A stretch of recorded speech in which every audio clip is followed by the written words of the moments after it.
నీలాంటి కొడుకు పుట్టి నాకు ఎంత అప్రతిష్ట తెచ్చాడ్రా అని వాపోయాడు తండ్రి. వాపోతే పాప ఆ మాటలు విన్నాడు. తల్లిదండ్రులు అంటున్న మాటలు చాలా బాధ కలిగింది. చిచి నేను ఉండకూడదని చెప్పి దూరంగా వెళ్ళిపోయాడు గంగానది తీరానికి. అక్కడ ఒక కుటీరం కట్టుకున్నాడు. కుటీరం కట్టుకుని ఆ కుటీరంలో ఉంటున్నాడు. ఆయన ఏం మాట్లాడు. ఆ చుట్టూ ఉన్నటువంటి వాళ్ళందరూ చూశారు. పొద్దున్నే లేచేవాడు, చీకటితో గంగలోకి వెళ్ళేవాడు, స్నానం చేసేవాడు. కాకి ఎలా మునుగుతుందో అలా మునిగేవాడు. ఎందుకని ఆ స్నానం చేసేటప్పుడు మంత్రం చెప్పుకోవడం అవి ఆయనకేం చేతకావు. అందుకని కాకి స్నానం అంటారు. స్నానం చేసేసేవాడు, బయటకు వచ్చేసేవాడు, కూర్చునేవాడు. ఏదైనా ఓ కాయో పండో దొరికిందా తినేవాడు. ఎవరైనా తెచ్చి అక్కడ పెట్టారా తీసుకు తినేవాడు. ఏమంటే మీ పేరేమిటండి మాట్లాడేవాడు కాడు. ఏమీ మాట్లాడకుండా కూర్చుంటే ఇది ప్రజలకి బాగా నచ్చింది. అసలు ఆయనండి మౌనస్వామి.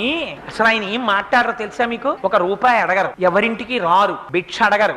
ఎప్పుడు అలా మౌనంలో ఏం చూస్తాడో తెలియదు, ఏం వింటాడో తెలియదు. అసలు శక్తులన్నీ ఆయన దగ్గర ఉన్నాయనుకున్నారు. అనుకుని వాళ్లే పేరు పెట్టేసుకున్నారు. ఎంత గొప్ప తపస్సు అంటే అసలు ఇది తపస్సు అంటే. అందుకని ఆయన పేరు సత్య తపస్సుడు అని పేరు పెట్టుకున్నారు. వాళ్ళు పెట్టుకుని ఇంకా ప్రతి ఇంట్లో వాళ్ళు తీసుకొచ్చి అక్కడ పదార్థాలు పెట్టేవారు. ఇదేదో బానే ఉంది, మన నోరు విప్పామా మన బతుకు బయటడిపోతుంది, అక్షరం ముక్క రాదు మనకి. అందుకని అసలు మనం మాట్లాడాలి, మౌనంగా ఉంటాం. వాళ్ళు మౌనమే నాకు శ్రీరామ రక్ష, వాళ్ళు నేనేదో పెద్ద తపస్వినని ఇవన్నీ పెడుతున్నారు అని ఆయన హాయిగా రోజు ఏదో పాపం తినేవాడు. కానీ మనస్సులో కుమిలిపోతూ ఉండేవాడు. 14 ఏళ్ళు అయింది ఇల్లు విడిచిపెట్టేసేపటికి. నాన్నగారు ఎలా ఉన్నారో, అమ్మ ఎలా ఉందో, నా బతుకు ఇలా అయిపోయింది, దొంగ బతుకు. రేపు పొద్దున్న ఎప్పుడైనా ఒక్కసారి నోరు విప్పానా కర్రలెట్టి కొడతారు నన్ను. నేనేదో తపస్విని అనుకుని వీళ్ళు పెడుతున్నారు. తింటున్నాను, కూర్చుంటున్నాను. ఈ పర్ణశాల నేను తప్ప నాకేమీ తెలియదు. బయటికి వెళ్ళడానికి భయం, ఎవడేం అడుగుతాడో భయం, ఎవడైనా కనపడేటప్పటికి కళ్ళు మూసు కూర్చోవాలి అని అలా కూర్చున్నాడు. పాపం కూర్చుంటే ఆయన దురదృష్టమో ఆయన అదృష్టమో ఒక రోజున ఒక పెద్ద వేటగాడు వచ్చాడు. వాడు సాక్షాత్ కాలయముళ్ళే ఉన్నాడు. నల్లటి శరీరం,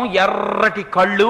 ఆయన వస్తూ వస్తూ ఒక అడవి పందిని తరువుకొచ్చాడు. తరువుకొస్తే ఆ అడవి పంది యొక్క డొక్కలో ఆ కిరాతుడు విరిచిపెట్టినటువంటి బాణం గుచ్చుకుంది. అది నెత్తురోడుతూ తప్పుకోవడానికి మార్గం లేక పరిగెడుతూ ఈయన ఉన్నటువంటి ఆ పర్ణశాల యొక్క తడికి తోసుకుని లోపలికి వచ్చింది. ఈయన ఏదో కళ్ళు మూసుకుని అలా కూర్చున్నాడు. పాపం ఏంట్రా ఈ ఎల్లరని కళ్ళు తెరిచాడు. ఎదురుగుండా పంది కనపడింది. ఆ పంది డొక్కలో బాణం, అందులోంచి రక్తం వరద కింద కారిపోతోంది. నోరు తెరిచి అల్లల్లాడిపోతోంది, కన్నుల వెంట నీళ్లు. ఆ పందిని చూశాడు.